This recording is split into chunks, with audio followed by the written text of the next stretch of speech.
தமிழ்நாட்டுக்கு ஒரு மிகப்பெரிய ஒரு அரிய வாய்ப்பு கிடைச்சது. என்ன வாய்ப்பு?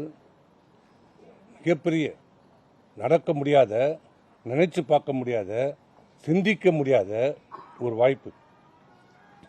சமுதாயத்திலேயே மிகவும் மிக மிக பின்தங்கி இருக்கிற தாழ்த்தப்பட்ட சமுதாயத்தை சேர்ந்த ஒருவருக்கு முதலமைச்சர் பதவி வாய்ப்பு வந்தது. திமுகவோட ஆதரவோடு ஆட்சி அமைக்கின்ற போது கம்யூனிஸ்டுகள் நேரடியாக டக்குன்னு அவருக்கு ஆதரவு கொடுத்த உடனே திரு திருமாவளவன் அவர்களை முதலமைச்சராக ஆக்குகிறோம் என்று திமுகவால் முன்மொழியப்பட்டது. அவர் மட்டும் முதலமைச்சர். மீதி அனைத்து அமைச்சர் பதவியிலும் அண்ணா திமுக எடுத்துக்கொள்ள வேண்டும். 33 அமைச்சர்கள் நீங்க எடுத்துக்கங்க.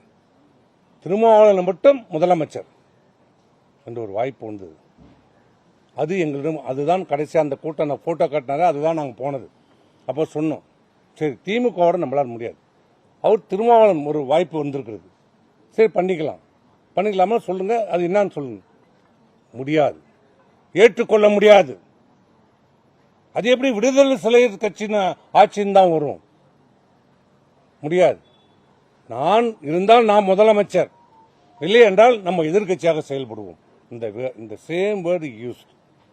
நான் இருந்தால் முதலமைச்சர் நான், இல்லை என்றால் எதிர்கட்சியாக செயல்படுவோம் என்று சொன்னார்.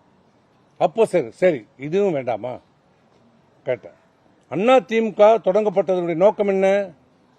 திமுக அழிக்கப்பட வேண்டும், ஒழிக்கப்பட வேண்டும், தீய சக்தி.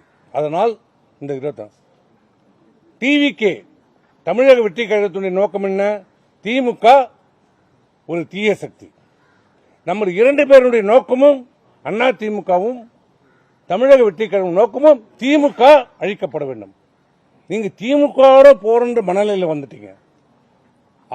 அதை நீங்க பரிசீலனை செய்யும் போது ஏன் நம்ம அனைத்து இந்திய அண்ணா திராவிட முன்னேற்ற கழகம் மாண்புமிகு முதலமைச்சர் திரு விஜய் தலைமையிலான அந்த ஆட்சிக்கு ஆதரவு கொடுக்கக்கூடாது என்று கேட்டோம்.